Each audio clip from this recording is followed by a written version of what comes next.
How you guys doing? Welcome to Country Mash. Today we're talking the ultimate truck gun setup, or car gun setup, or vehicle gun setup, whatever you happen to be driving. And I'm going to share with you guys a little something that nobody seems to know. Or maybe they do know it and maybe they just don't want to talk about it.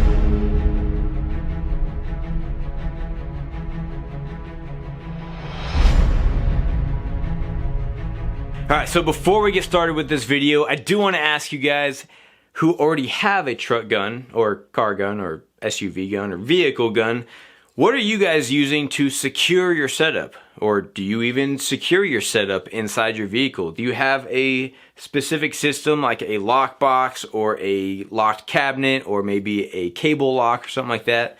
Or do you just free ball it under the back seat and say good enough because your door's locked? Let me know down in the comments what you guys are doing to keep your truck gun safe. Now, before we get into this actual setup, I just want to make it clear really quick that this video isn't suggesting that you need a truck gun or a vehicle gun. My setup is legal where I live, so just make sure you understand your local laws. Alright, so I wanted my truck gun setup to be versatile. I wanted it to be compact and lightweight. And I wanted it to be able to fill multiple roles. And so in my mind, a truck gun is just essentially an emergency gun. It's something that I might have to use for defense. I might have to use it for liberty. I might have to use it for an emergency hunting situation, maybe in a survival situation. So it's not strictly for defense. It's I want it to be able to cover multiple roles. So we're going to go over my setup and why I chose certain things. And then at the end, I'm going to share with you guys the secret that nobody seems to know about, or nobody at least seems to be talking about it. So let's get into my ultimate truck gun setup. So my truck gun is a 10.5-inch 5.56 AR pistol. And now the reason I went with 5.56 is because it is a pretty versatile cartridge. It packs quite a bit of punch for its size and weight, and it's just a common cartridge. You could find 5.56 and 2.23 just about anywhere. So we're going to start up front and then work our way back on the firearm, and then I'm going to go over the accessories last. I will try to put links to as many of these products down in the description box below if you guys want to check any of these parts out. So on the muzzle is an A2 flash hider. Honestly, it's cheap and effective. Now the barrel is a 10.5-inch cold hammer forged chrome lined FN barrel chambered in 5.56. It's a good barrel. I got this one from Palmetto State Armory. They usually have these FN barrels on sale for a really good price. And the fact that it's cold hammer forged and chrome lined just gives you that extra durability and longevity. The reason it's a 10.5-inch is because I did want that compact size. And there's a lot of research showing that the 10.3, 10.5-inch barrels are pretty much just as short as you want to go for the 5.56 cartridge before you might run into penetration issues or velocity issues, or even cycling and gas issues with the actual AR. The handrail on here is the Geissele Mark 8 9.5-inch rail. The reason I chose the desert dirt color is purely for cosmetics. I just think it looks cool. But I like the Geissele rails because they really are durable and built to take a lot of abuse. The upper and lower receivers I went with are Aero Precision once again. I think you guys probably know by now I am a fan of Aero Precision products. I think they have a really good balance of quality to price ratio, so it's pretty high value in my mind. The lower parts kit inside is also Aero Precision. It's a mil-spec trigger with a mil-spec safety selector, mil-spec pins, mil-spec everything. So nothing fancy, just wanted something plain and simple that works. The bolt carrier group in this build is actually an unbranded Nitride bolt carrier group. You can actually get this style BCG from a lot of different places. Palmetto State Armory makes them. Aero Precision makes them. I've owned the Palmetto State Armory ones and the Aero Precision ones, and I've had no problems with them, and I think either one of those would be a good choice. For the buffer and buffer spring, I've always been a really big fan of the Spikes Tactical T2 buffers and buffer springs, and for the life of this 10.5-inch 5.56 AR pistol, I've been running that, and I've had zero issues. The grip that I have on here is the Bravo Company Mod 3 grip. I do like the pistol grips that have that more vertical angle to them, and I went with the Mod 3 because they are a little bit bigger than some of the other ones that Bravo Company makes, and I do have large hands.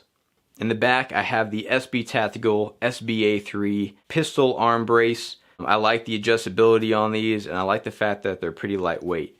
Now, one of the reasons I went with an AR pistol over an SBR is just because you have more options legally. You don't have to pay a $200 tax stamp.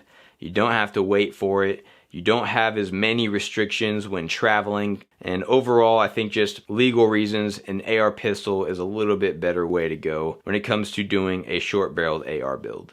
So for accessories up front, I think it is important to have a weapon light on, I would say, majority of your firearms that you would actually use for any real situations. And so I have had good luck with my Streamlight ProTac Rail 1 light.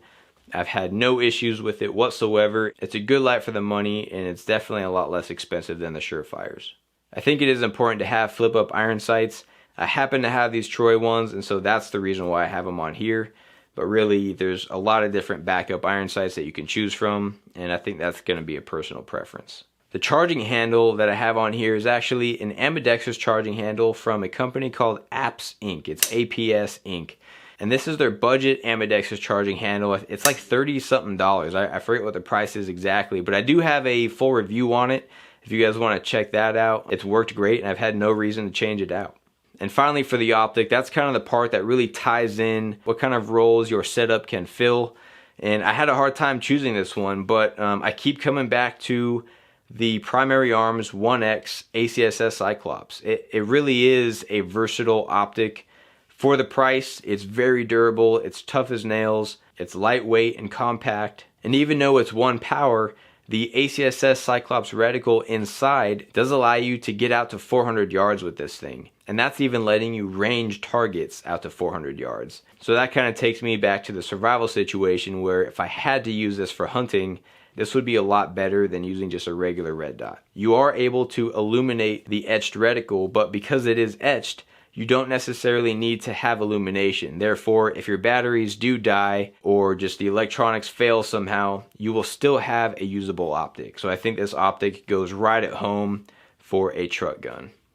Now, one of the last things I wanted to talk about was why an AR pistol and why not something else like an AK or a Tavor or something like that.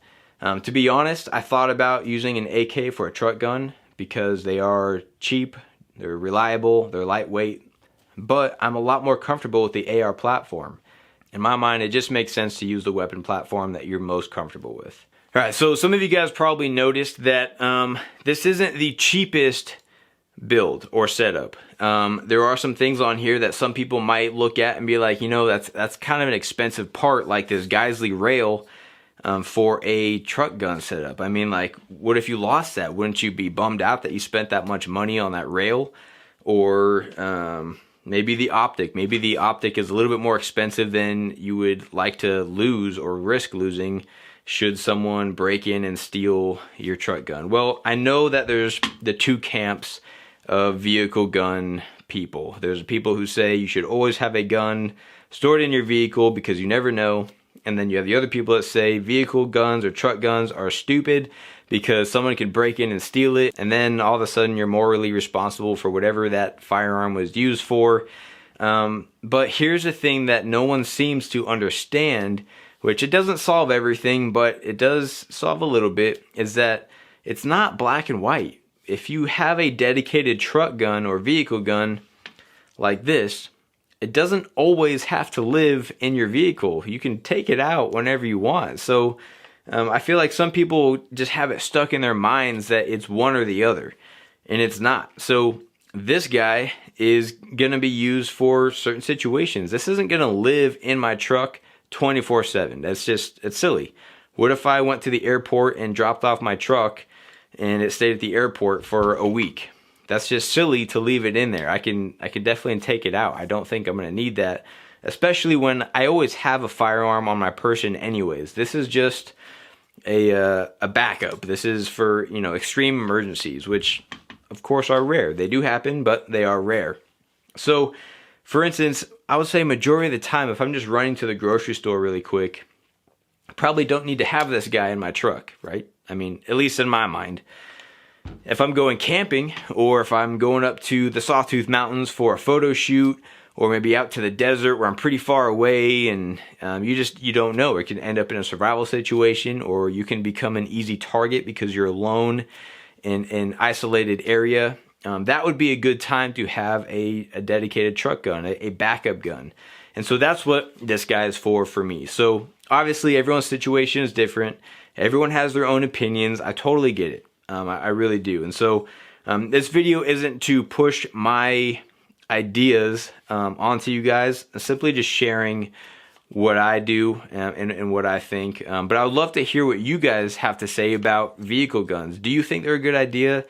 Do you think it's smart to keep a gun in your truck or vehicle at all times, 24/7? Let me know down in the comments what you guys think. I know it can get a little bit heated, but I would say for the most part, if you're watching this video, you probably are for vehicle guns or truck guns. So that's my setup.